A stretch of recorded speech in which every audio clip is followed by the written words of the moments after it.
You've collected how many cars at this point? I try not to count because that's the first step in admitting there's a problem. The height is around 40.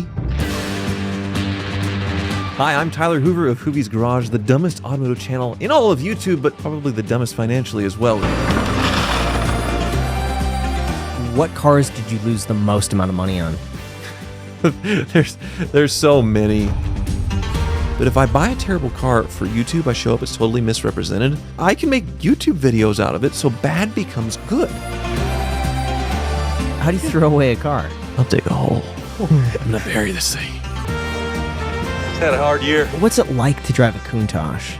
It's incredible, that noise with the V12 behind you. The Countach is just an experience. There's nothing like it. Oh my God! Well, thank you so much for agreeing to come on here and be roasted by us. The interrogation is starting. Hi, I'm Tyler Hoover of Hoovie's Garage, the dumbest automotive channel in all of YouTube, but probably the dumbest financially as well, which is why I'm here, right?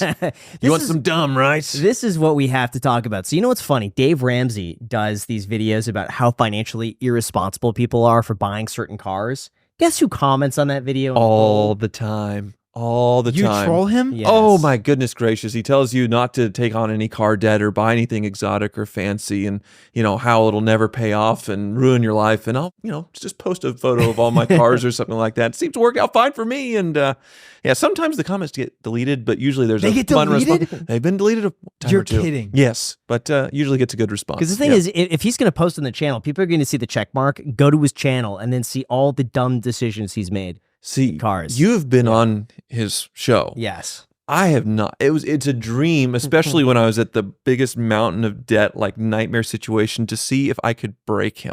I wanted to see his brain just start sizzling at the thought of how I lived, and but yeah, didn't get. Do you think there's any way he might be able to justify what you're doing, or say okay, well, you're making money from this? No. This is worse than Stradman, which I know you talked to him about his situation where there's no retirement or any of that kind of stuff. Yeah, it's yeah. Wow. You know what? I think Tavares is the only one we've not yet had on the podcast. He's already agreed to it. Okay. But otherwise, I think we've talked to everybody. Stradman, Doug DeMuro. Checked every box. Shmee. Chris Fix? Yeah, Chris Fix. Yeah. He didn't show his face. Oh, he showed his face. He showed his face. Yeah, but we had to blur it. We had to blur it. It's a very special moment. We saw his face. Beautiful man, by the way. I know, he's really attractive. Really it doesn't make handsome. any sense. No. It's a beautiful man. Beautiful. Very handsome. Yeah.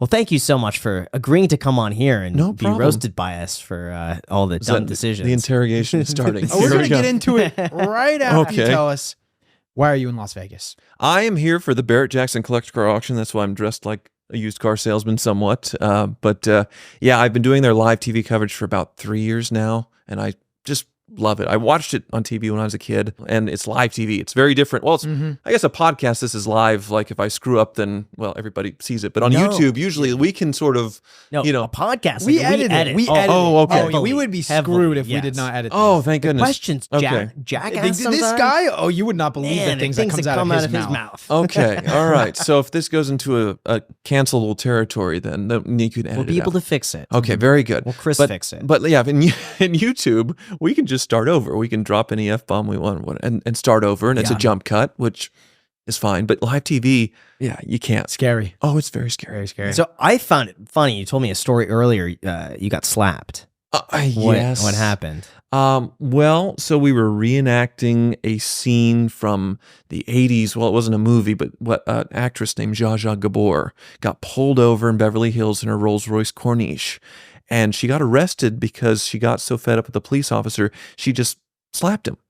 And she thought she could do that because she's a big Hollywood star, and ended up her getting arrested. So there was another Corniche at the auction, and I convinced April to slap me to sort of reenact it. But she wanted it to be sort of a stage slap. Yeah. I leaned into it for the full. I took a hard hit. She's kind of, yeah. And what did the car sell for? Oh, it's cheap. So knew this car would have been about probably $300,000 adjusted for inflation for the 80s with that, triple or whatever.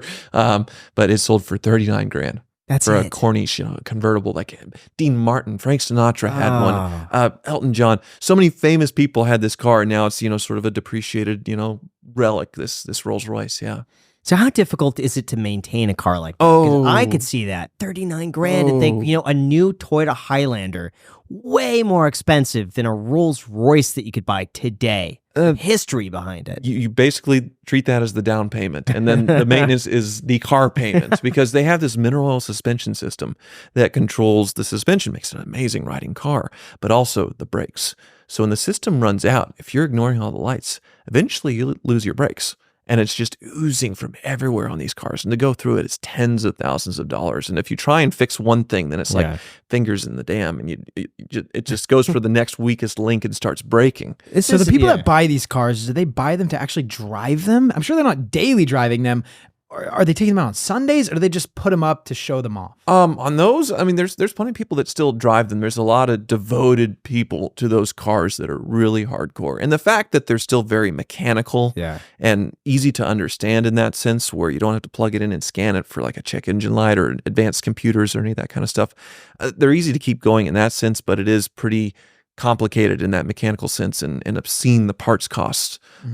So it's doable, but yeah, most people just probably park and look at them, pretend to be. Why is it so expensive to maintain an old Rolls-Royce when other cars from the same time period require none of the maintenance that car requires? It's basically there's no support from Rolls-Royce today on the parts.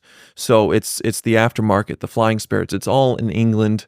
And it's just very expensive. They can charge whatever they want because there's no competition for them, making these parts. This is weird stuff. So at Barrett-Jackson, what deals are you seeing right now?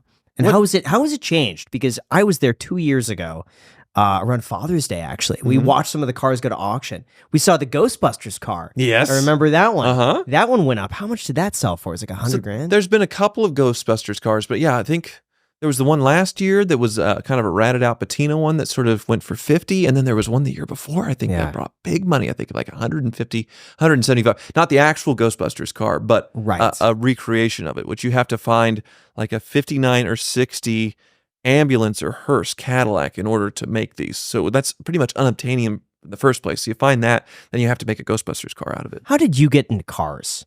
It's always been there. I think my dad's was definitely a car guy, and he had a Lamborghini Countach poster in college in his it would be a dorm apartment. And so when I was a baby, he started hanging that stuff in my room. So I had a Lamborghini Countach poster basically over my crib. I had it my whole life. The old Alpine stereo poster.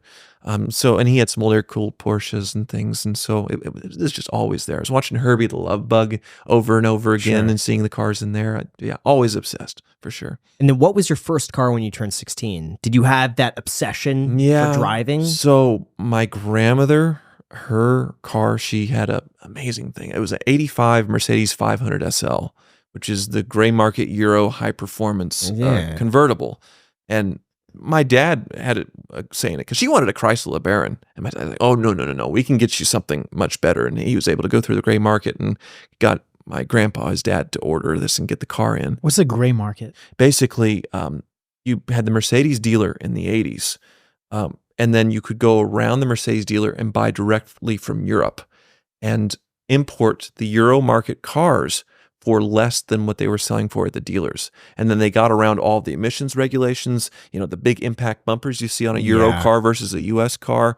And it was a big, undercutting franchise Mercedes dealers or BMW dealers or anywhere in Europe. And they closed that door, the feds, in 85, I think. And then it was really hard to get a car in after that. Now they have the 25-year rule for importing, but back up until 85, you could pretty much import anything new.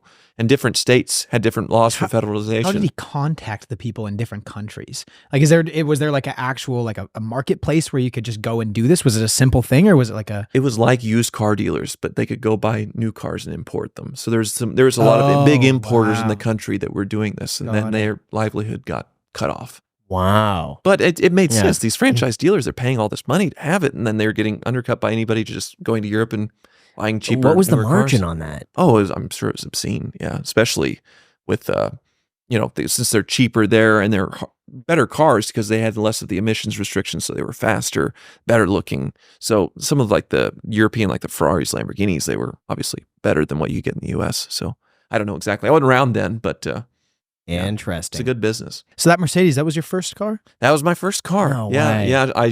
She gave it to me. I started driving it. She bought other grandkids' cars. So one cousin got a Saturn SC2, one got a Chevy Cobalt, and my sister got a Kia. I was the sucker who took the old Mercedes. It's a cool car though. The 500 SL. It's cool. At the time, it was cool to me, but it was kind of an old car that had things didn't work on it. I warped the heads on it, overheating it, and that kind of stuff. So it could have gone to the junkyard several times. I still have it to this day, but it wasn't worth maybe $3,000, $4,000, $5,000 at the most. Really? So was the Kia at the time worth more than that? Yeah. Really? Oh, yeah. I think Mercedes 500 SL, I think cool car. No, Like, not back neat. then. It was old. Really? Yeah, it was 15 years old at that point. Could you work on the car yourself? Was No. this where you're like, Well, I'm not much of a wrench even to this day, but even back then, after the issue where I overheated it and warped the heads, learned a lot about mechanics and little things here and there,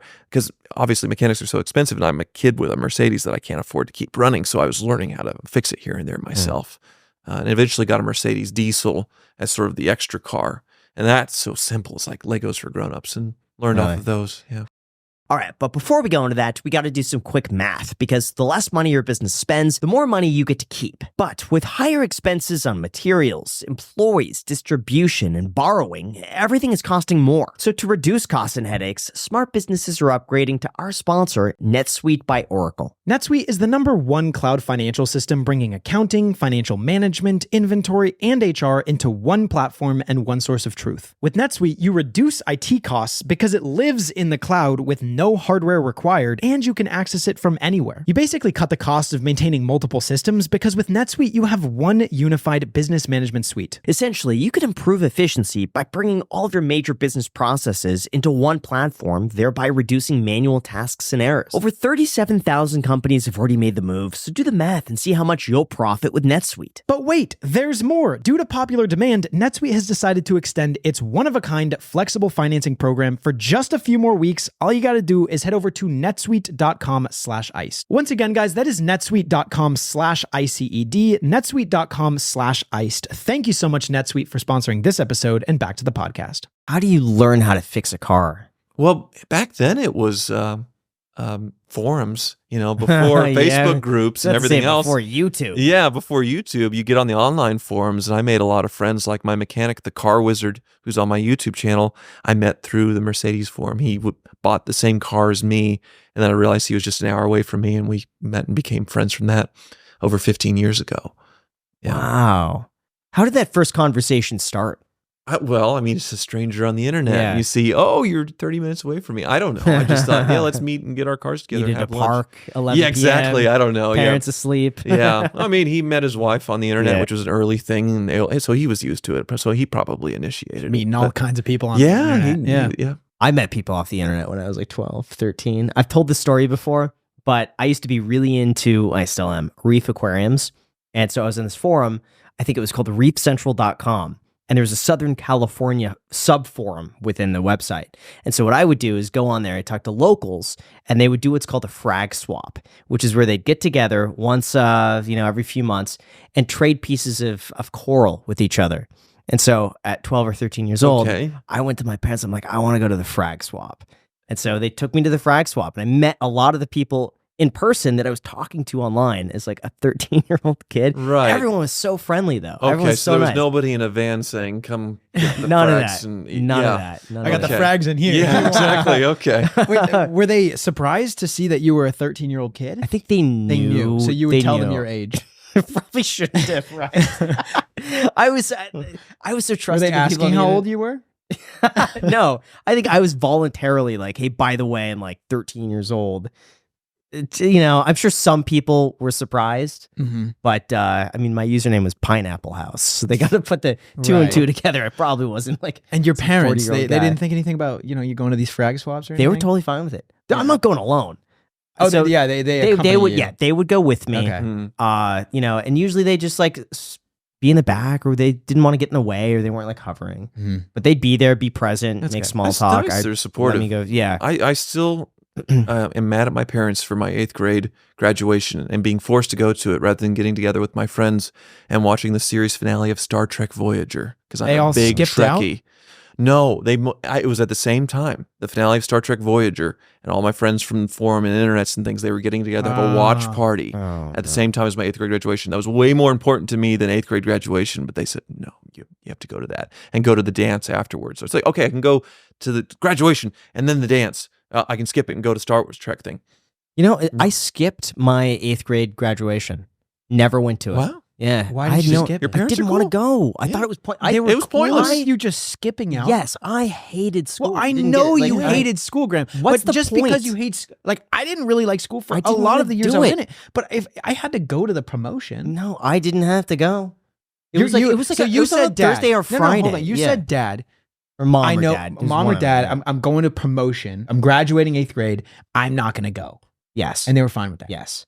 See, my parents It was a were just, waste you of need to be time. normal. Like, No. go and, See, mine were the and same. talk to girls. No. I want Star Trek. Yeah, I saw it. It was a waste of time. What you're going there and sitting with a group of hundreds of other kids to what? Just to go up on stage, shake a hand. It's 8th grade. Right, but we're talking about exactly. here. So you're It's not 13, college. So I'm all right. Yeah. High school. I wanted to skip. I wanted to skip that one too. You did. You skipped a lot of high school. I did. I went to the graduation though. Oh, okay. I That's wanted good. to skip. I wanted to skip. I think they actually made that mandatory that you Mm. had to attend. I did not want to go, but I went, and I left right afterwards. There we go. Yeah. So, what did you think you wanted to do when you were younger? Ever I anything was- with cars? You know, I graduated from college with a degree in political science because it was the easiest exit out, I realized, just to be able to open a car dealership because I already had that figured out because I couldn't get through business calculus or started in the business aspect of college or whatever, business major, and couldn't get through the math. So I did that and then opened the car dealership a few months after. How do you open up a car dealership right out of college? I'm assuming you need some funding or experience. So in that I industry? worked as a car salesman at a Chevy store in like 2007, 8, 9 while I was in college and then finished up. That's why it took me a little longer to get finished and then opened. So I already had that source to go, the experience, and then also to get trade-ins from that store. They were happy to sell them to me. But then, yeah, getting the license and all that was a thing. And I was very fortunate to where I was able to get a line of credit for inventory.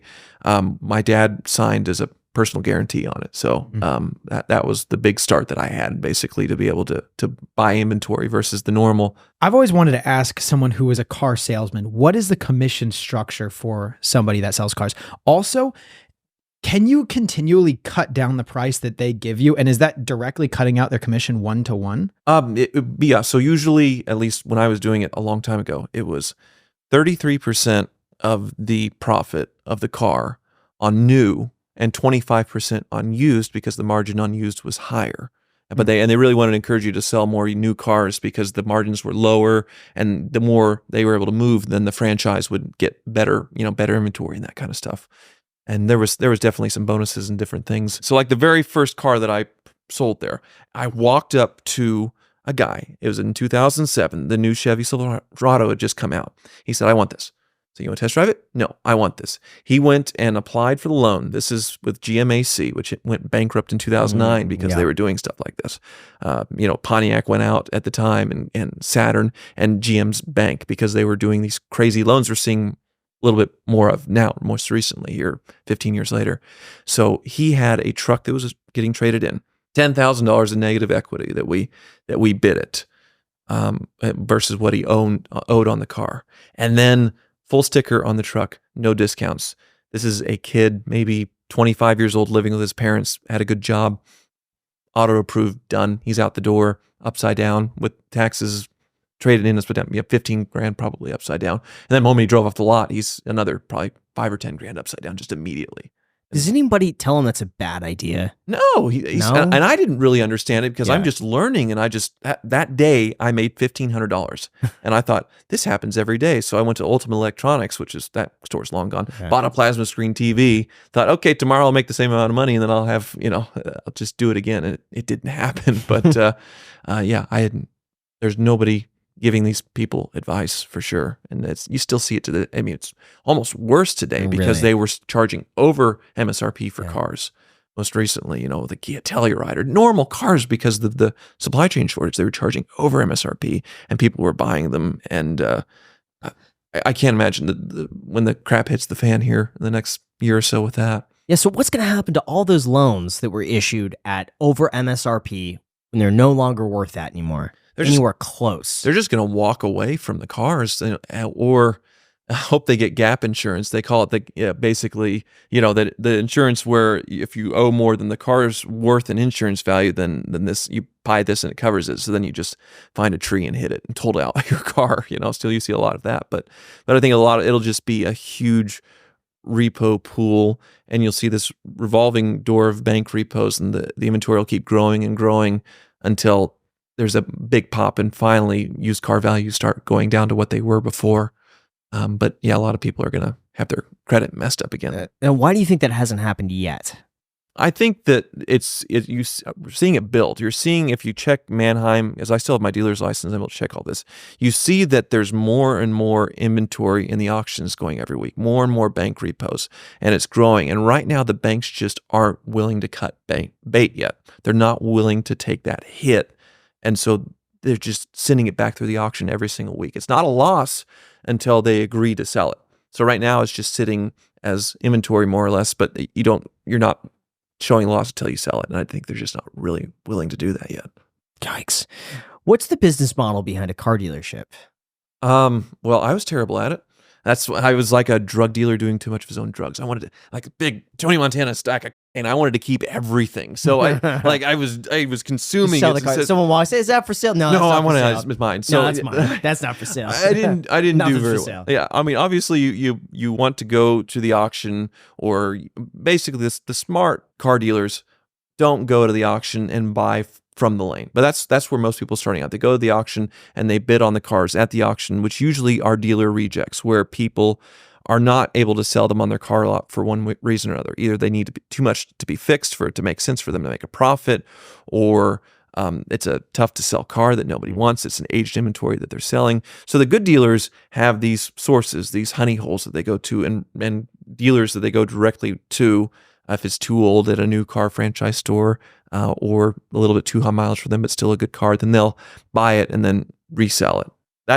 I had a little bit of both, but I was also a big car enthusiast, so I'd see something cool and shiny and buy it, and then lose money, obviously, because I kept it or was just so obsessed with it and spent way too much fixing it. And I failed.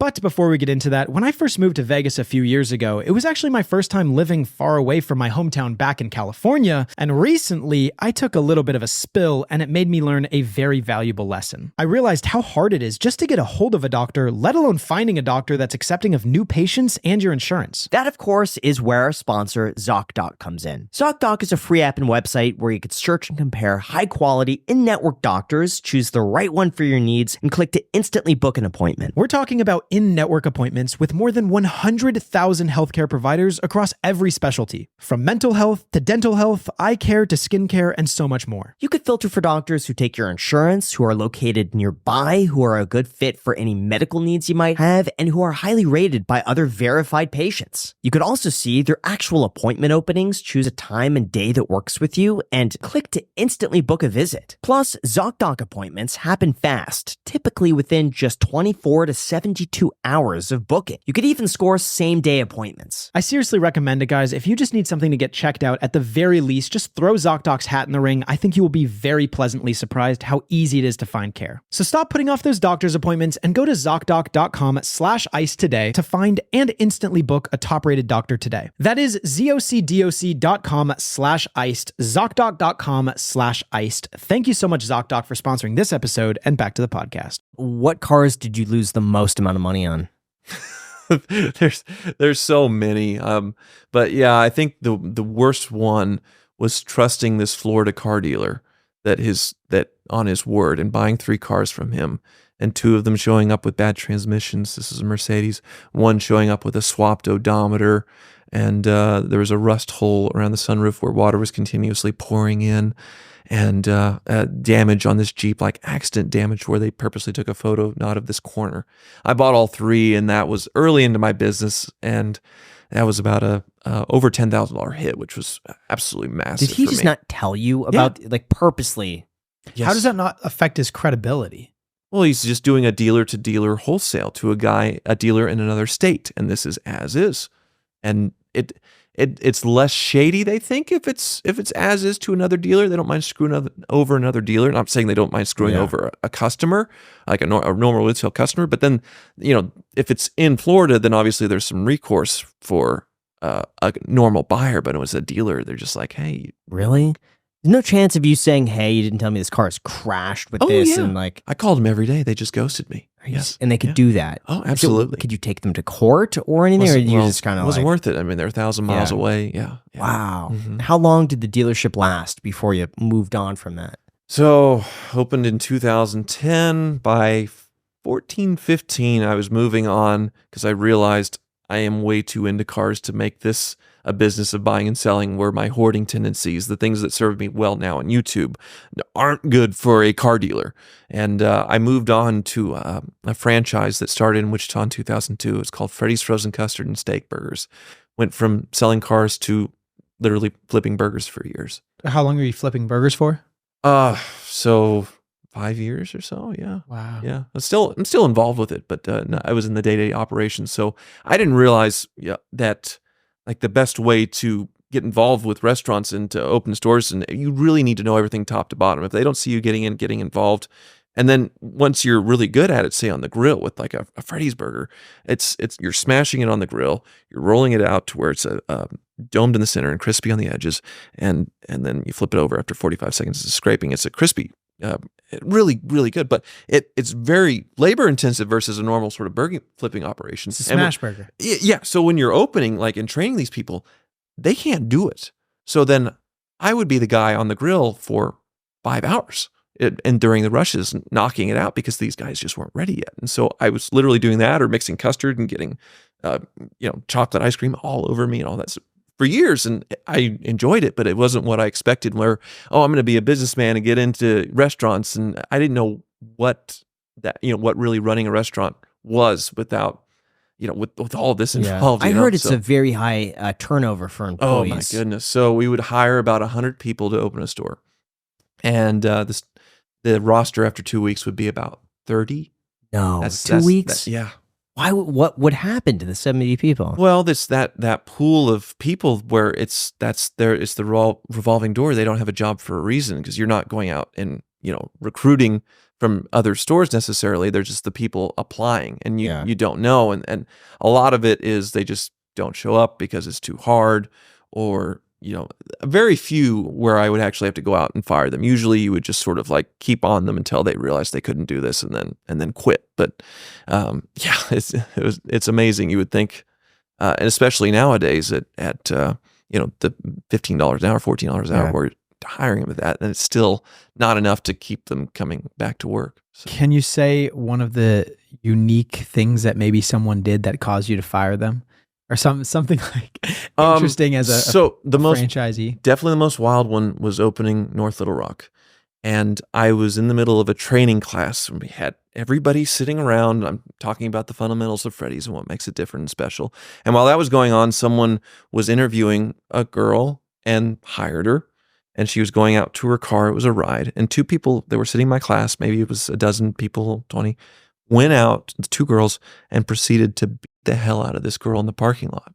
And enough where she got in the car, they're grabbing her hair, pulling her hair out, all this stuff, screaming, all this. She leaves. They hit the cones of the way out because we're not opening yet, and dragging the cones out. Our cones are gone. And they come back in, sit down, and think they can just resume the training class. And so obviously I had to stop everything, go talk to them. And they said, well, we had a beef with her. And you wouldn't want her anyway. She's terrible. She's a liar. She's a thief. You wouldn't want her working with. We did you a favor. And like, they thought that was perfectly acceptable to do. Yeah. And it's sorry, that's not how it works here. So you have to go. And they were floored because they were in the parking lot. They were off property. Yeah. That was definitely the wildest. So you just straight up said, sorry, like, weren't you afraid maybe at that moment they turn on you? Yeah. Start dragging he was a liar. He was a cheat. Yeah. There was moments, but no, I never felt really in danger for my safety. That was kind of a cat fight, Oh my gosh. Yeah. Yeah. That's But pretty crazy. I did fire a lot of people because my job was sort of to come in, you'd set up the management team, employees, get them all trained up really well, and then I would move on to the next opening. So since the guy who's not going to be there permanently, I could be the bad guy. You don't need to be, you don't need to be in these because especially younger people really, they'd rather break up over text. They don't want any direct confrontation, and I didn't mind just taking him out to the patio and saying, sorry. So you started out as a burger flipper. Yeah. For this place, and then how did you climb that corporate ladder? No, I was always a partner in the company, but really the only part where I could be helpful and productive was in the operations. But how do you go from being a college? Well, you graduated college with poli-sci, right? Yeah. And then from there, you had this failed car dealership. How do you go from failed car dealership right into partner of this place? So that has a little bit to do with my dad, and a bit, because he was in the oil business with my grandfather. And when the oil business, in about the time when I was born, when it cost more to pump the oil out of the ground than it was worth, all these oil companies were going under.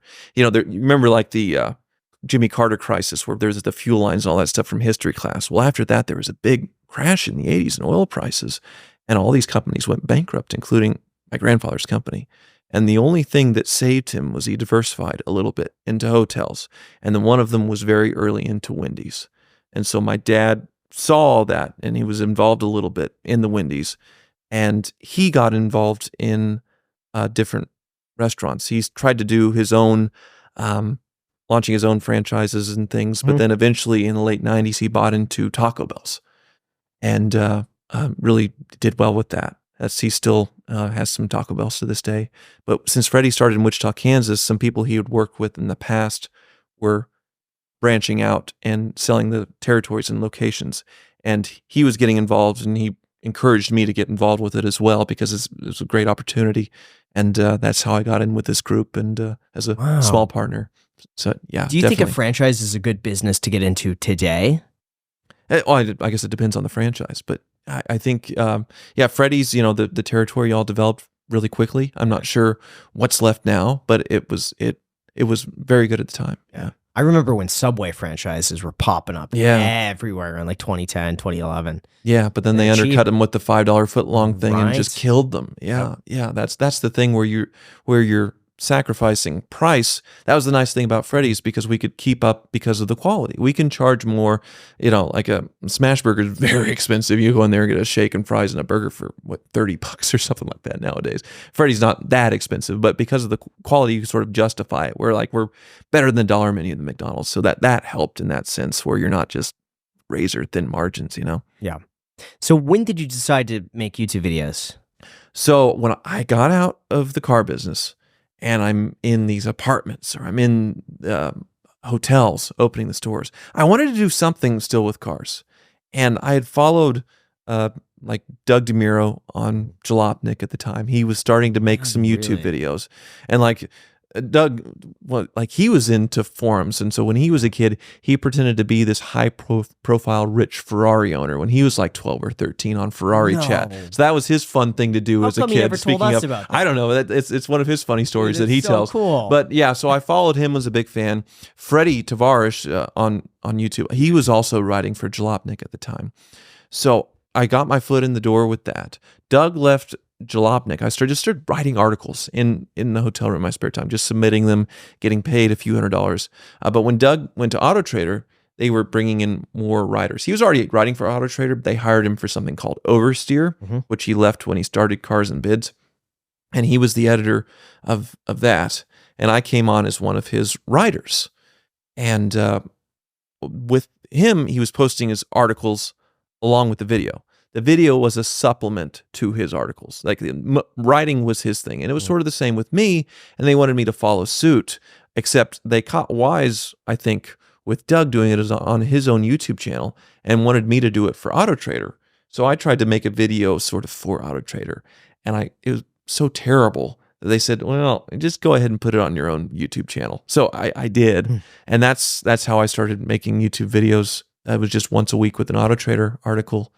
And it was, I had no idea YouTube was a thing at all. Where would you get the cars? Would they be handed to you by a manufacturer? No, so Doug was doing a lot more reviews, and I was just talking about my own cars that I had at the time, and I was doing a little bit of buying and selling as a dealer on the side as well, because the Freddies had not started paying out until very recently, last couple of years, because we were always reinvesting to build new stores. So I paid myself a salary just enough to keep my head above water. But then anything extra, I needed to sort of hustle and do something on the side. So I was flipping cars. I'd write articles for $100, $200 per article or whatever. And so I had a few cars in the stable. So I would write about my own cars. And that's where Doug and I sort of separated, because now Doug is exclusively his new car reviews, but he also had his own Doug cars and things at the time. Yeah. But I sort of stayed in that, with my own cars. What cars did you have at the time? Oh, so back then I had a 2007 Mercedes S600 that I bought for $4,000. So 600 horsepower V12 bought with a blown motor. And that was my first viral video. I think it's sitting at 4 million views right now. It went viral on Super Bowl Sunday in 2017. Weirdest time to go viral, but it went from 3 days after the video was posted, it got picked up and went nuts. So I had that at the time. I had a Toyota Prius, just whatever junker car I had. I remember that Mercedes video. Wasn't that titled like I bought the cheapest Mercedes in the United States, or what was the title? I didn't start that one was just a V12 for $4,500 and the 1 year update of what it was like to own this for something so cheap. But that definitely became my genre of buying the cheapest such and such. So the first car that I bought for YouTube was an NSX 92 for $30,000. The cheapest NSX in the USA. I thought with the articles and the videos, I took out a loan. The goal was to make the car payment. And it showed up, it had hit a curb and it was massively out of alignment. They didn't tell me this, the dealer that sold it to me. But it was overall a solid car, went through fixing that. And it worked. So whatever was the cheapest version, the cheapest car available in the country of something that was once nice, that became my thing. I guess I still do that thing here all these years later. You've collected how many cars at this point? Oh, so the lot. At the height, it was around, and this was, I try not to count because that's the first step in admitting there's a problem. But at the height is around 40, and now I've had a little bit of an exodus. So I'm around 20 right now, which feels much more manageable. Yeah, I mean, that's normal, right? About 20? But I see you got a garage. Yeah. It has a lift. Is this a custom built garage or what's? No, so my old garage that I just moved out of, we added onto the back. But I'm not living there anymore. I live in a hangar, which has a condo attached to it, and we moved the lift over. But yeah, BenPack was kind enough to send me that lift, and it's been in the background of my videos for years. But yeah, it's on the cars swing on this crazy cable system that it looks really cool for background of videos. It's their most intricate, complicated lift other than like a triple stacker. So how did you evolve growing this car collection from that Mercedes? Did you just take the money that you were making from YouTube and reinvest into buying more cars? Yeah, and took all the debt that I could. So I'm showing more income from YouTube, and that justifies me to be able to get a bigger loan on something else.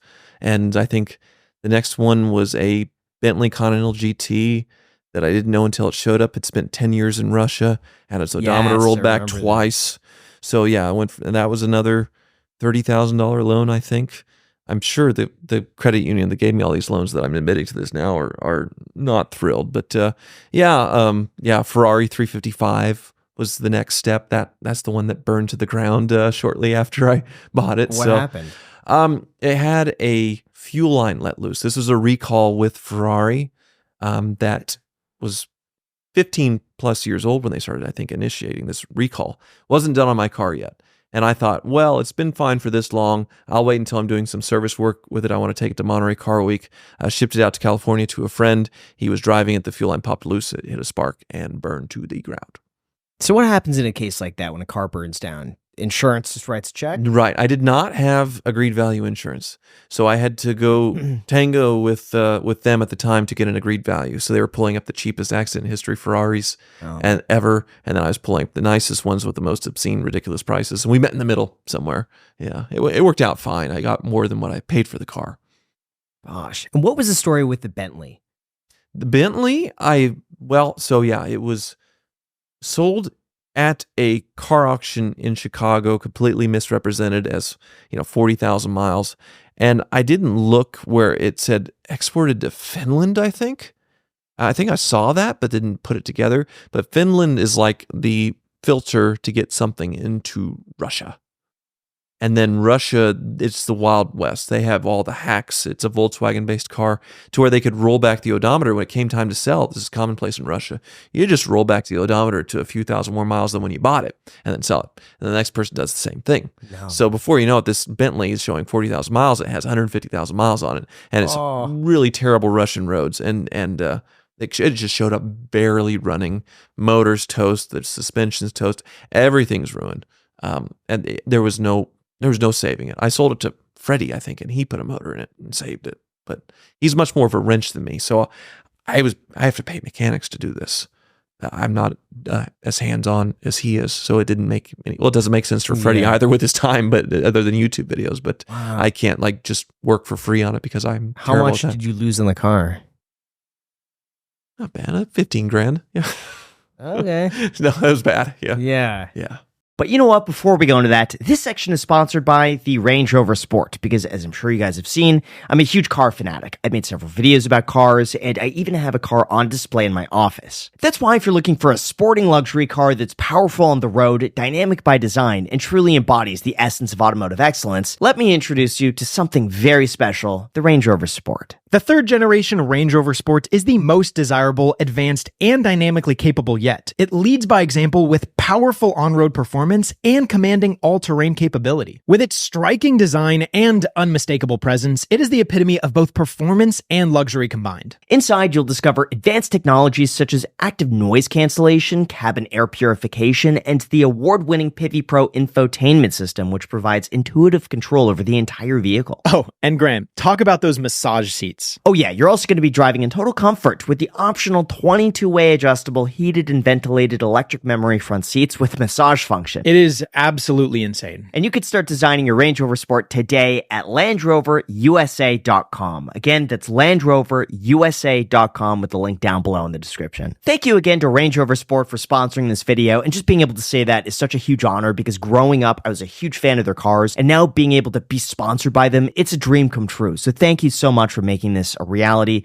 Really appreciate it. And now let's get back to the podcast. So because we were discussing the really bad financial decisions and or mistakes that you've made. Right. What are some of the worst ones? That one was definitely up there. But the funny thing about YouTube and where this completely changed, because I would buy a terrible car at my car dealership, I'd lose all this money. But if I buy a terrible car for YouTube, I show up as totally misrepresented, like a Chrysler LeBaron, for instance, that the guy said that it had no rust and I could put my fist through the holes in the floor and it had rust on every panel. I can make YouTube videos out of it, so bad becomes good. So I got so mad at this car, I dug a hole. I buried it. In a year, I dug the car up to see if it would start again, and it started. No and I get millions way. of views out of this, and then the bad turns into good. So if it's a terrible car, then I win. If it's a good car, then I win. Where did you get the idea to just bury a car for a year? And did you know that you were going to dig it up in a year when you initially buried it? I knew I was going to bury it in a year, but this was just like, what the heck do I do with this thing? Because it is worthless. It is unsellable. And I thought, I'll dig a hole. I'm going to bury this thing. Yeah. Where do you have the space to bury the car? So my mechanic has a large property, and I just hired a guy with a backhoe, came out, dug the hole, drove the car in there, and forgot about it. Then we brought it back up. The thing started. That was the incredible part. The electronics came alive. The radio came alive. The car was completely pancaked from the earth, and the suspension had collapsed from tons and tons of earth sitting on it. Windshield collapsed. It was a convertible. The top had collapsed. So the car looked like a pancake, but the motor turned over and started.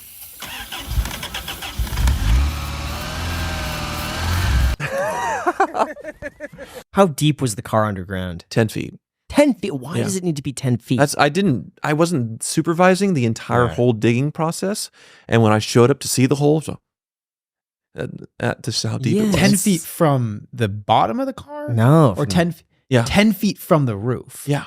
10, what? It's deep. I mean, these guys were used to digging foundations, I guess. So they just thought, we'll dig a hole. And yeah, it was I thought it would be like this far underground. No. Do this with your hands. No, it was more than 6 feet under. It was more than a grave. Oh my gosh. Yeah. And the next one was a Range Rover. Drove it in there, and we had record rain. So it turned into a pond, and the whole thing was just a swamp because the car didn't collapse because it was a little more structurally stable. We pulled it out, and it was disgusting. No hope of it ever starting. Yeah. So what do you do in that case? Oh, I just Bury it again. See No. if it turns on a couple years later. just threw it away. Yeah, that was it. How do you throw away a car? Oh, you just haul. A scrapper comes hauls it off. It's that was aluminum body, so it was worth a few $100 in scrap. Yeah, A few $100. yeah. That's wild. So those are some of the worst financial mistakes that you've made with regards to cars. There's just so many. I don't like it. What's the junkiest car you have ever bought? There's plenty. There was one where it was a Subaru Baja. That's a pretty cool turbo, so it's like a WRX motor, but it had a little truck bed in the back. So it was a turbo WRX little pickup truck thing they made in the mid 2000s. And I thought I had stole it, buying it sight unseen from an auction for, I don't know, I think it was about 10 grand.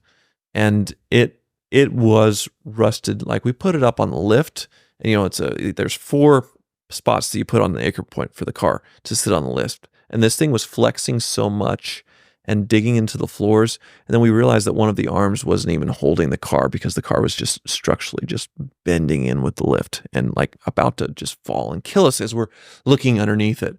And had to junk that. There's just so many instances because it's fun for me to buy a car sight unseen because of that experience where I don't do any of this due diligence, or you're like, okay, let's just see what it is. And I could get lucky. I mean, it's about a coin flip. You ever buy cars sight unseen and then they show up and they're way better than you thought? That happens. Yes, I'm counting on it being an absolute turd, and it's not. But like, what percentage is it what you expect versus way better than you expect versus way worse? It's about a coin flip of being surprised in a 50, bad way or good way. Yeah. Mm-hmm. Now, what about some of the more large car purchases that you've been making lately? I know the SLR has been one of them. Yes. Was there a Z8 or no? A Z8? Yeah. Yes. The SLS. The SLS. You've done quite a few high-end cars that I've seen. So the first, I mean, there's been a few, but yeah, I got into 6 figures. Really, the first time was with the Diablo and the Countach, 2 Lamborghinis on the same day, same seller. And he was a neurosurgeon. And got into tanks. He was opening a tank museum, but every time he got depressed, he was a single guy. He would buy an exotic car. He quit doing that and started buying tanks. So he wanted more tanks. He was selling Lamborghinis. He wanted for what he paid for them 8 years ago, which was way less than what they're worth now. It was 250 grand for both cars, a 89 Countach 25th and a 97 Diablo VT Roadster. And so 125 a car. I made videos on it. The guy lives on a dirt road just a few miles from me. I had no idea these cars were there. And it was every dime that I had basically shaking myself upside down at the time. But I knew I had to buy these things. And this was just lucking into it from one, from he knew I was a YouTuber buying exotic cars, and 2, my mechanic had worked on the Diablo once. And I bought that. I was able to hang on to the Diablo for a year. I sold it for almost $300,000. So I made money, and I have a free Countach. Last time I turned down Countach was $450,000. So that's the best deal I've ever made. I'll never top that for a car deal ever. That's the 1 in a million moonshot where 100 other cars where I've lost thousands. That's the one that'll make up for Why it. didn't you just take this to an auction or sell it through Cars and Bids? It was an impulsive thing. Really? And Cars and You Bids just, wasn't like, around quite I know. yet. But it was an impulsive thing where like, I want to sell this right now. Who can buy it? And it was just me. And I knew this was so crazy, and I just agreed to his price. That like he had moved 2 years ago and was still in boxes. And he's like, I'm not sure where the titles are. Maybe you come back. I'm like, well, this one needs a battery, so that'll give you time to look. So I can. It's like I was not leaving without him shop, because like the next day he could call and shop this, and it would be over. And I knew I had to get the cars. I had to get a check in his hand and like get out. And so it was just that his impulsiveness and me determined to get the cars out of there immediately was where I just lucked into it. How do you buy a tank, though? That's the thing. He's opened this museum in Kansas, and it's really cool. What's the museum? It's a tank museum. It's called the Tank Museum? Tank Museum. What does this guy do again? He's a neurosurgeon. He's very cool. But he had two Countaches there, Testarossa. The next Countach he did sell to Marion of Curated, and it was the same 89 25th. I think he sold it for around 400 or 450. So he did he didn't do it again. Oh my gosh. Well, what's it like to drive a Countach? Well, I wish I was about 2 inches shorter. That's the thing. I call it Lambo yoga getting into it. But once you're in, it's incredible that noise with the V12 behind you, and it's very old school analog, but handles very well, shifts very well. Like a difference between that and the Ferrari, like an old Ferrari, it needs to warm up. The gears kind of crunch like in a Testarossa, and it feels a lot more old. The Countach is just an experience. There's nothing like it, but it's just old school, but very modern feeling at the same time. Do you take on loans to buy these cars? How do you that was the first time where I was able to stroke a check and pay cash. But I've done every single type of car loan. Like on the Z8, I did a lease with Putnam to see what that would be like, and obviously I've ended up, when I could, I paid it off. But every sign, because I thought, okay, if I can get this car, then I'll make videos and it'll pay for it. And it just turned into, at one point at my height, I think I had 5 car loans at one point at my height of stupidity. What's the maximum amount of loans that they could give you on these cars? So like the credit unions had limits. The Putnam leasing, there's no limits, but they structure it to where you put down a decent down payment to where if they had a repo, then you're covered, or they're covered. But yeah, everywhere I could, I was grabbing for financing, to just because I saw when I would get something special and exotic that my subscribers would jump, my views would jump. Like the Rolls-Royce Phantom was another big moment for me. That. And buying that from the Chicago dealer and getting, that was a $80,000 car, which was the cheapest Rolls-Royce Phantom in the country at the time, which was a almost $500,000 car new. So that's a huge depreciation, and the experience of that and owning it, and I saw that it worked, and then I could go through that for a year and then sell it and go to the next one, hopefully not lose too much money. And it actually worked. But at that peak, when I got the Phantom and all that stuff, that was like, man, I wish I could go on Dave Ramsey and just have him lose his mind with these 5 car loans and combined of, over 10 grand a month in car loans, just to see him just smoke from his ears. What did you sell the Rolls-Royce for? Cars and Bids, 69696. Bought it for $82,000. Are you serious? That's it? Yeah. And you fixed it up? You put money in the car? Yeah. I mean, not too much, but why so little? It was fine. I mean, I had sponsors and videos, of course, in the ad revenue, and then Doug was starting his new Cars and Bids, so he was kicking a little money for me to take the chance and things. So as far as me promoting it and things, so it all shook out fine. Still, a buyer walked away with a $300,000 car for 69 grand. Yeah, and then he traded it in for something else a few months later, and I think it's changed hands 2 or 3 more times since then. Oh my gosh. What's been your favorite car to drive and own? Probably between the Z8 and the SLS AMG. 2 very different mechanical feelings, but they're both kind of throwback, classic looking. The BMW after the old 507, the SLS after the Gullwing, but the SLS has that naturally aspirated V8 and a dual clutch. The Z8 has the naturally aspirated V8, but it's more of a classic feeling with the individual throttle bodies and that 6-speed manual. So it's been more of like a classic feeling experience. So I love going back and forth between those 2, probably. If you had to pick one, what would you pick? SLS. Yeah. Really? I use that a lot more. See, that for me is one of my dream cars. I'm part of it's rubbing it in a little bit, so because I know you don't have it. Because I really wanted a Ford GT and I missed the boat, which you didn't. But so I'm going to rub my SLS in your face because you can rub the Ford GT. Yeah. For the average car buyer, let's say the average viewer of this channel, okay, maybe they got like a few grand, maybe 10 grand, and they want to buy a car. They're maybe getting to be a car buff. Like enthusiast car for 10 grand? Or somewhere around that price range. What type of car would you recommend? You shouldn't ever take my advice, first of all. But I guess if I was giving good advice, probably Miata is always the answer. I was about to say Miata. That's what it stands for, MIATA. Oh, yeah. That's a great pick right there. Jackpot. Yeah, that's a fantastic choice. Yeah. And I love American, so like a 98 to 2002 Pontiac Trans Am or Camaro. That's the birth of the LS motor, and it's a nice modern feeling driving car, good handling. C5 Corvette, the Mustangs of that price point aren't very good. And then you can go into some BMWs and not get in too much trouble. I like the 2000s M3s. Yeah, but those are way out of 10 grand nowadays. Yeah, true. So you'd have to get like a 330 with, like a normal, not an M car of that E46 platform would be in that price range and definitely doable. Yeah. Yeah. When Jack was looking at Miata, I was trying to talk him into a Lotus Elise. Yeah, but that's like not even close to the same price range. But you get the money back, Jack. Like I was telling Graham, like, yeah, Graham, I've got a few grand. I want to toss it into a car, looking for something very fun, very sporty. And I wanted a Miata. I think it's a great car. Also, one thing that I appreciate about Miatas is I think because they made so many of them, their price trails all of the other JDM cars that have just gone crazy in price. At least I think it's because there are so many of them. An S2000, they totally blew up. But yeah, there's so many Miatas on the road. But why do the JDM cars specific, like all of those, like the sportier cars, they just go crazy in value? But the Miata always trails. Well, they're still making the Miata. There's so many of them. They quit making the S2000. They quit making the MR2. They quit making a lot of these, the Mitsubishi quit making cars.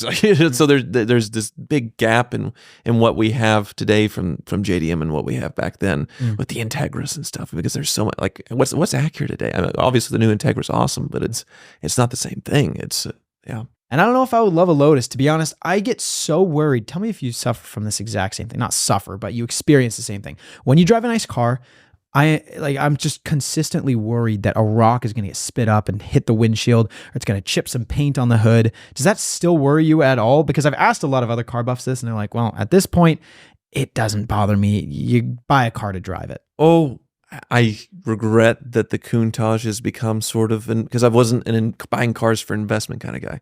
So the Countach now scares me because it's worth too much money. But usually not. I hit a mirror in my Ferrari 599 and it just exploded on the bumper and chipped it all up, and I kind of laughed it off. But yeah, Lotus, lots of trouble, usually serious. That's the LOTUS. So, but those, I guess they have the Toyota engines in them. But yeah, Miatas, they're awesome. They're awesome. Yeah. What was your experience with the Tesla Roadster? Oh, so I drove it years ago.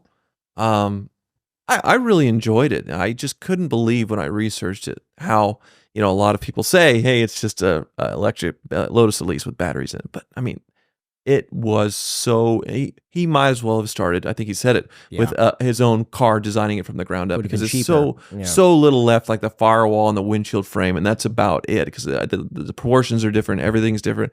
And I've never experienced a car like that as far as the driving experience and things. Yeah, it's really cool, definitely. What was your least favorite part about that car? I mean, probably the soul of it, where I'm used to hearing and feeling and all that, and it's just too good at acceleration. It's too good at handling, where it's just like, where's the personality? I guess that's where I sort of lost it a little bit.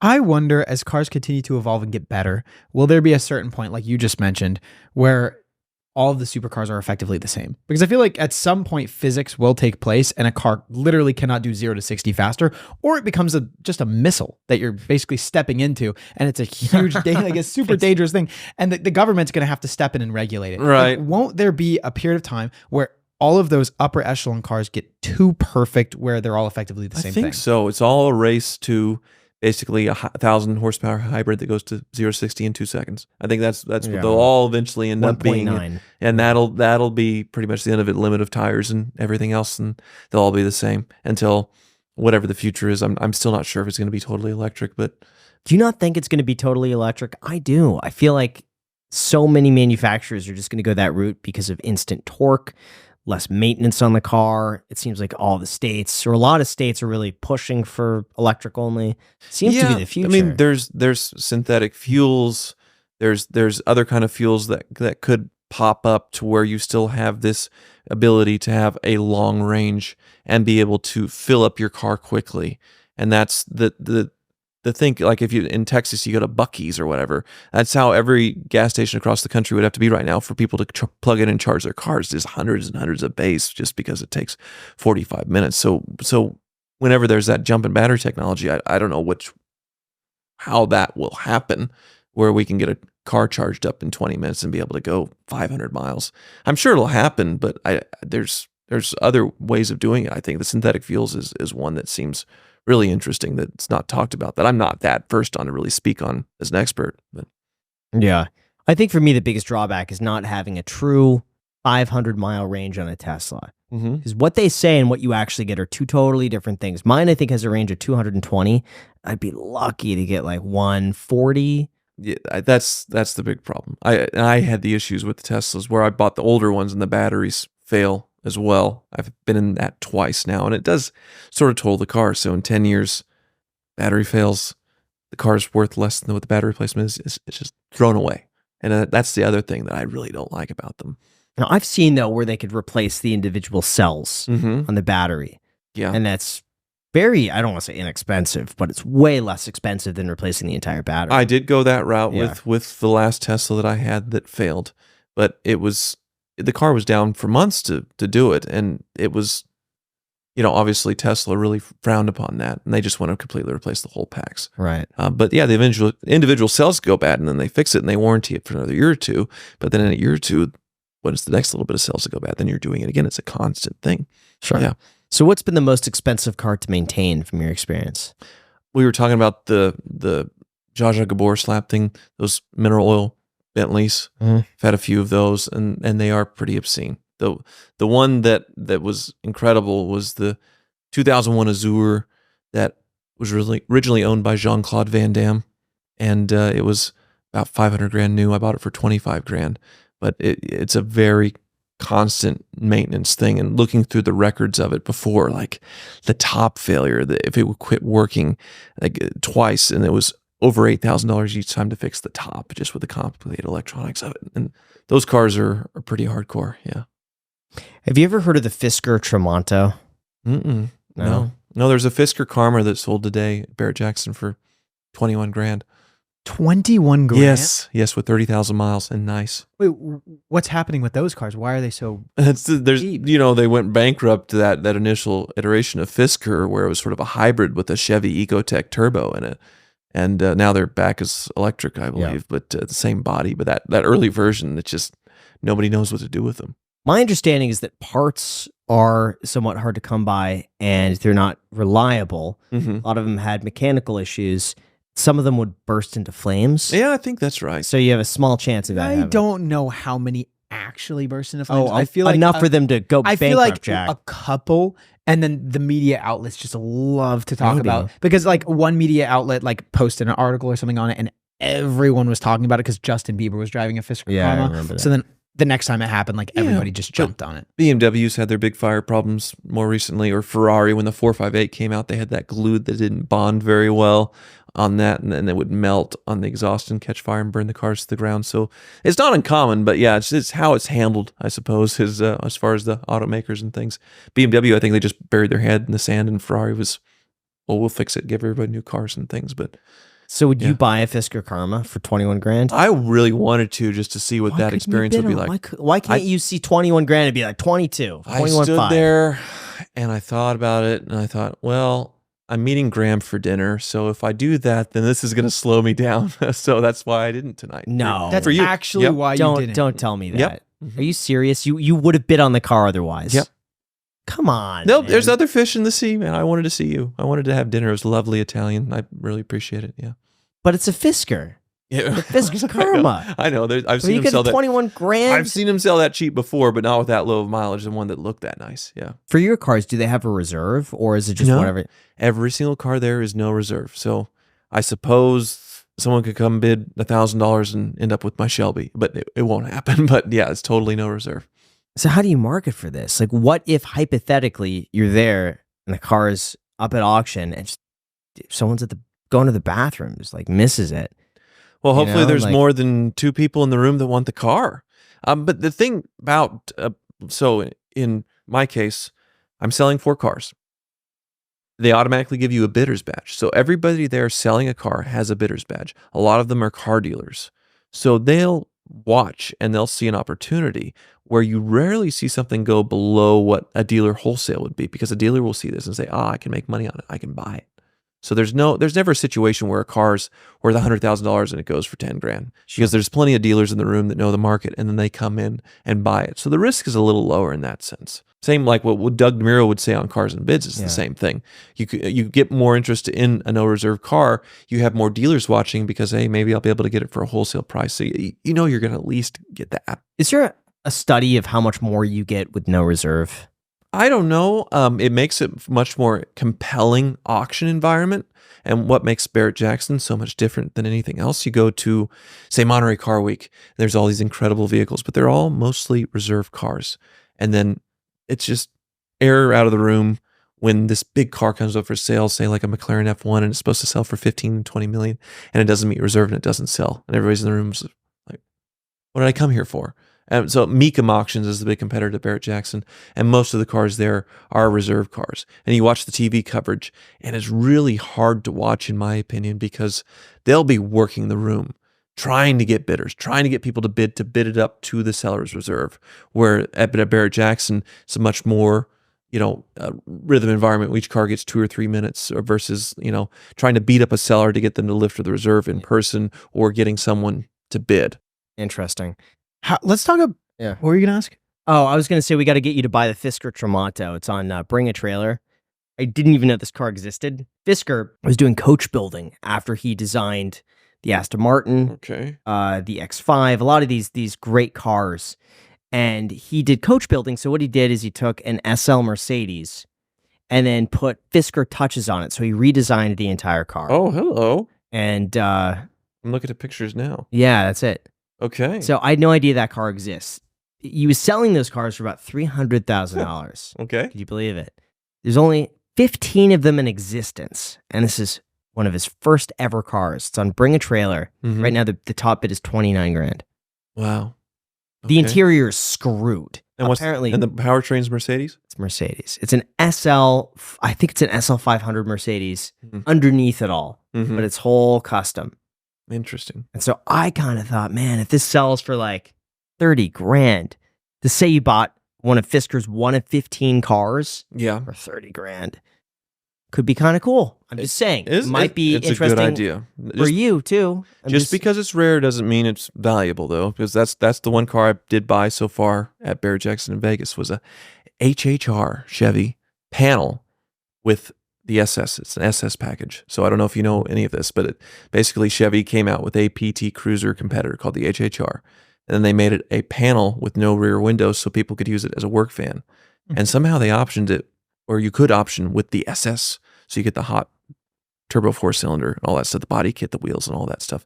But nobody would take a work van and make it the SS except 200 people. And that's how many of these cars exist. And I got one of them. It has 200,000 miles on it. I got it for $6 grand. But that's my pickup of the auction. Yeah, and I'm thrilled.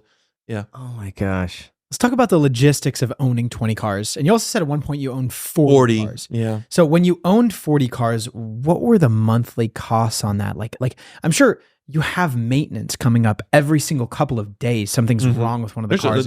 They're all broken. Yeah. They're all broken. They're all broken? Yeah, mostly. Yes. It was a revolving door. And that's you have a full-time mechanic, like a personal mechanic? That would have been very smart to hire the car wizard and just pay him as a staff salary. But no, he opened up his own shop, and I pay his rate and all that. He has his own YouTube channel called The Car Wizard. He's fantastic. But yes, it is literally a slave to your things is what I am. I am a total slave running them around to get things fixed all the time. If YouTube didn't exist, it wouldn't make any sense, because that's all. That's really all I do is run the cars around to make sure they still live. See, that makes sense. I would be so concerned because even nowadays, like I try to be somewhat minimalist with as far as the things that I own, because I know that the more things I own, the more responsibilities I have. Yeah. And I have 2 cars right now. I have a 2005 Lexus RX 330 and my Miata 2000 SE Miata. And between those 2 cars, like I feel like I'm constantly having to go do stuff, get new tires, fix the windshield wipers, the oil changes, stuff like that. So between 40 cars and insurance and everything as well on top of it. Yeah, you bundle with all that. The collector car policies are pretty reasonable. So that's under $20,000 a year right now, the insurance. It's not bad. So for a multi-million-dollar car collection, that's not too bad. But the maintenance, it can easily be $10,000 to $20,000 a month is what I'm. $10,000 to $20,000 a month. Yes. What's the total value of your car collection? Now probably around 2 million at the height, 2 maybe million? about double that. Yeah. So you're Wow, selling up yeah. cars. Is it because you don't want to have so many cars? Like you want to thin out your collection a little bit?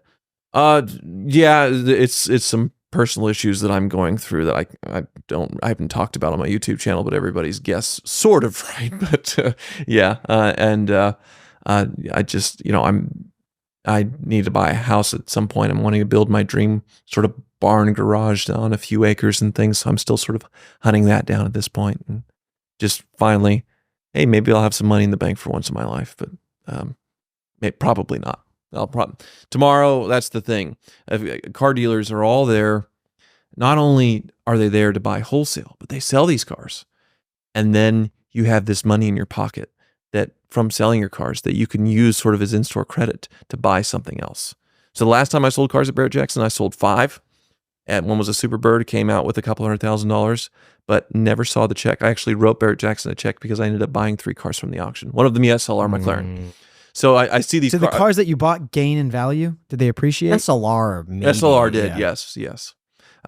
So I did find, with the SLR, and the Maybach was such an amazing pickup, and be able to go and do Jay Leno's garage with that car and Yeah. all those things. So it was a great experience. But yeah, that just shows how much of a crackhead I am, where a check would have been coming.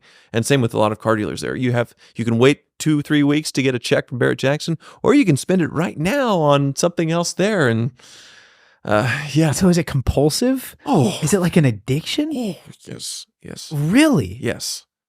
I feel like I've mellowed a little bit because I've gone through pretty much a lot of cars that I've always wanted to own, and now I've sort of hit this threshold where the next things I want are like a Ford GT, but I can't afford a Ford GT. I can't, like, that's Well, that's if the you next sold level. up, I know, you could but just do that. but then you know? what's the guy driving around a Ford GT and making videos? That doesn't make any sense. It's not a good YouTube. Yeah, the economics of it don't No. make sense. Buying a 300 SL Gullwing, which is my ultimate dream car, for $2 million. Yeah, no. What is that?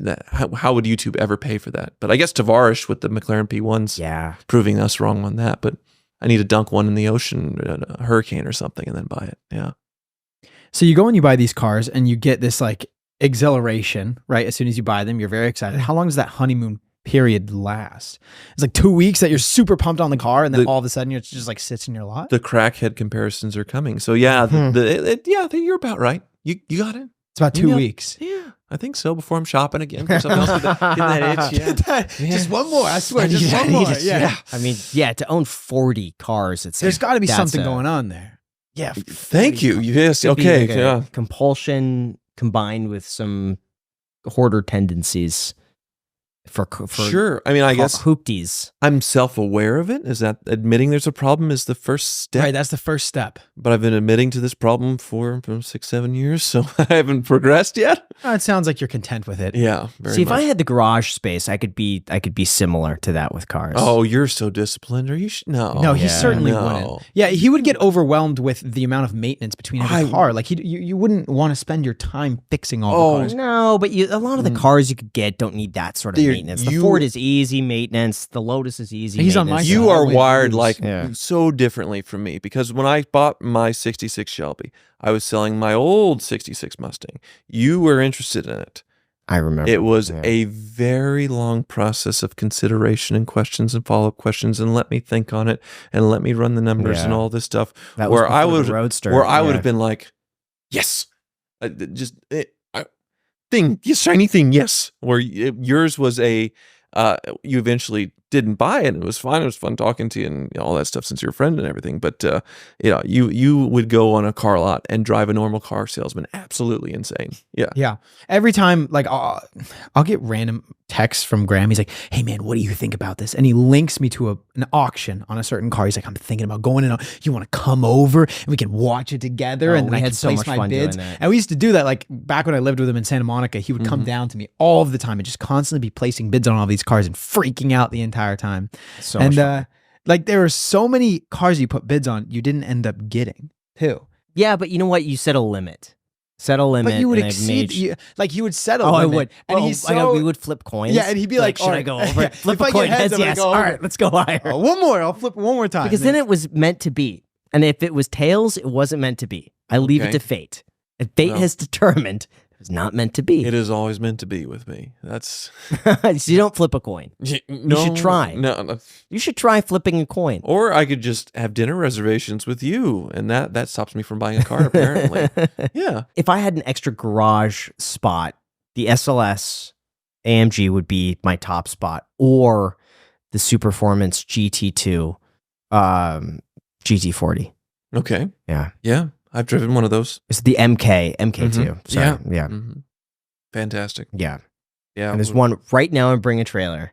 But I set a limit as like, okay, here's a price where I just can't say no to it. And that, whatever that price is, I'll bid up until that amount because then I can't say no. If you get that car at that price, it's a good deal. You have to take it. But in Yeah. fairness, the price that Graham can't say no to is like lower than 60% of the price that the Right. average person can't lower say than no to. wholesale, where a dealer would say, I can buy this and make 10, 20 grand. Yes, precisely. And it's on a public auction like Bring a Trailer where that would never, ever happen. So, yes, he's But you- constantly texting you like, oh, I really want this car. I But want you this. never know. Yeah. I think it's the same thing with real estate. Like every now and then, someone throws out an offer and the seller takes it. It's just a numbers Yes. game. Well, that's the Ed Bullion method. So he won't go to auctions. He will seek out a car for sale, normal advertised price, and he will just throw low balls out. Throw 100 low balls out, and then the one that'll bite. And that's where he ends up with amazing Crazy cars. Yeah. Mhm. Let's talk about driving all of these very, very fancy cars that are mechanically maybe unstable. Okay. You ever had any really interesting situations while you're driving, like maybe something gave out, or you ever crash maybe one of these very fancy cars you drive? Yes, I have blown a few motors on 911s. That's one of my early YouTube projects where I blew my 911 on the track and then LS swapped it, took it out on the track, immediately blew that So first wh- LS motor and then swapped it again. How do you just blow a motor? Well, the first one had 238,000 miles and it was saying that it had low oil pressure, and I thought the gauge was broken, but it had low oil pressure. And what happens when you blow a motor? You're It makes- did you floor it or It something? makes all these fun noises, and I just really grenaded. I was actually, what was I chasing down a Miata? I think in my 911. I was like, "There's no way a Miata's going to beat me. I'm going to chase it down." The thing's giving me all these warnings of bad things are happening. you I'm don't like, know what the no, Miatas, this man. Miata. I'm like, no, this Miata's not beating me. I'm in a Porsche, and What happened? kaboomski. Yeah. Miata wins. Oh, Miata's always the answer. Okay, so isn't you it? LS swapped it, right? LS swapped it. And then what happened there? So the motor's mounted backwards, and maybe us in a Corvette it's mounted this way, and now the motor's facing the other direction. So when you're accelerating, there's nothing stopping the oil from starving the bottom end on that end because it's designed for the gravity when you accelerate to pull it back. And now I had it opposite, so it was starving the oil on that part of the engine, fried it, blew it. I needed to change the oil pan, modify it to make that not do it again for the next one. So you LS swapped it again? Yes. And then you made the final issue, or you corrected Yes. the issue. I am maybe $70,000 into this 99 Porsche with bad paint, 50,000 miles on it. That's maybe worth 15. You think you could take my Miata now? Oh, yes. I'd smoke you. I think Yeah, so. I'd blow the motor too. Yeah. Oh my gosh. All right. Yeah. So you blew the motor on this car twice. Twice. Yeah. Okay. Any other incidents? Oh, plenty. The most recent one was I picked up the 68 Charger that I'm selling at Barrett Jackson in Miami and thought it'd be a good idea to try and drive it back to Kansas on tires that were 30-something years old. Mhm. Massive blowout them on the side of the road. 30-year-old tires. Yeah, and they were a So little. what do they even look like? They were very old and Very stiff, I'd imagine. Very right? stiff. Like- So they cracked. Yeah. Well, so I drove it on the highway for the first hour, and then I stopped for gas, and I looked at them, and the cords had ripped where it was bulging like that. It looked like an old car tire from the 20s or whatever. I was like, that doesn't look right. Maybe I should. No, I'll just keep driving, and yeah, just exploded that. Thankfully, didn't damage the car, but then I'm stuck on the side of the road in middle of nowhere, Florida, for hours. So that was a recent one. But yeah, I'm on the side of the road about once a month. It's normal. Once a month. Yeah, I have a first name. Like I would Very call. familiar with the towing companies. Yeah. Yes, so he's named Dennis. He looks You a actually- bit like Jeremy Clarkson, actually. Wow. And I call him up and say, Dennis, where are you? And because I gave up on roadside Where are assistance. you? Like AAA sent me a letter thinking that I was defrauding them. Because AAA, Common Roadside Assistance Company, because of all the tows that I needed. Like you must be doing this for purposes other than like driving Business your cars. use Like or you're something. using it to like have cars delivered. You're pretending they're broken. There's no way you're doing this honestly. And I sent them a very detailed letter explaining like everything that broke for every single incident, and that they go away. Yeah. So We had a situation a long time ago. I had a Prius that broke down in between Las Vegas and Los Angeles. And we broke down, I think, 100 miles away. So we were 200 and something miles from Los Angeles, where I was going. This is when I still lived in Los Angeles at the time. But my AAA would only get us, I think, like halfway there. Then you had And to the pay the cost, thing? the cost per mile was so high. And this is an old Prius. It wasn't worth that much. Yeah. And so the cost of towing, I believe, was worth about as much as the car was. And the way we got around that was that I had the car towed 100 miles, and then my friend who I was with called his AAA and then got the car towed another 100 miles. Perfect. And then I think at that point we were within like 5 miles of the mechanic. So saved it. What was broken? Strut. Oh, okay. Yeah. So when I was driving on the freeway, I heard a pop, pop, pop, pop, pop, pop, pop. Oh, And I was okay. like, oh, that's kind of weird. I'm going to keep going, but I'm going to be careful. And I Mhm. kept going, and then it started getting louder. Mm-hmm. And then all of a sudden, boom. And just you feel the whole wheel go like this and, pull over to the side. I thought it was a flat tire. No, but the whole strut gave out in the front. I've blown a motor in a 2005 Prius. Really? Yes. How?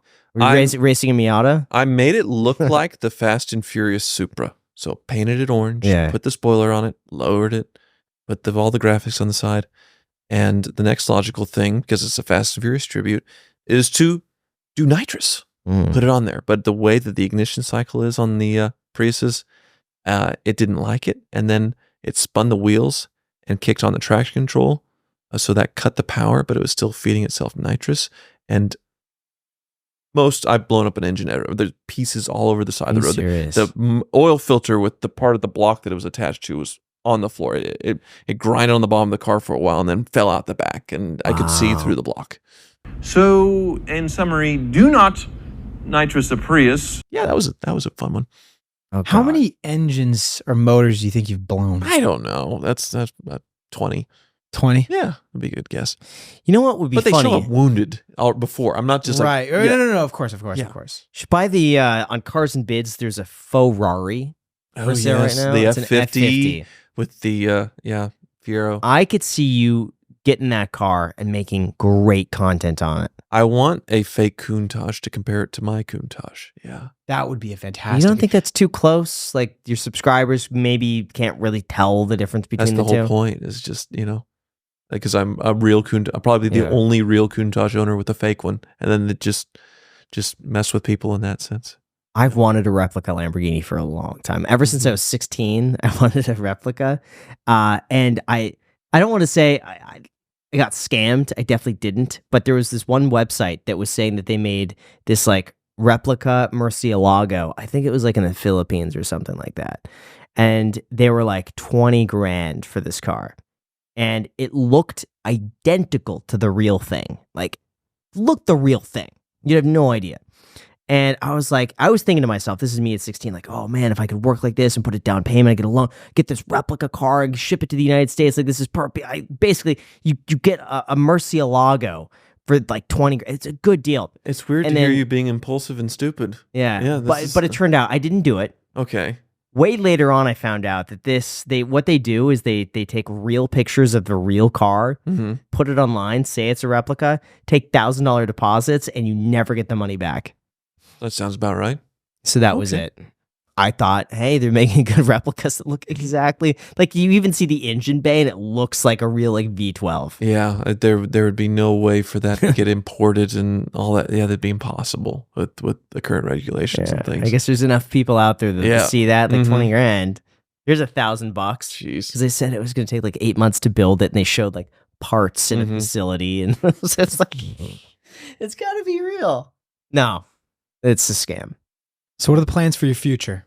Well, like I said, I want to get a few acres to build my dream pole barn and to be able to fill that up with cars and not be constricted in the space with garages. As far as the business side of things, I mean, I really haven't figured out anything new as far as like when I experiment on YouTube nowadays. I feel like I'm punished if I try and do something different. And so I think people like what I do already, and I just continue doing it, and I enjoy it. I mean, I've had a lot of, different normal jobs, and this never has really felt like a job. Thank you so much for watching. Shout out Unbound Marino. Shout out Tyler. Thanks for Super having nice me. for coming on the podcast. And until next time. Until next time. That was funny. Cool. Thanks so much. I didn't realize it's already 10. Oh, yeah, it's all right. Yeah.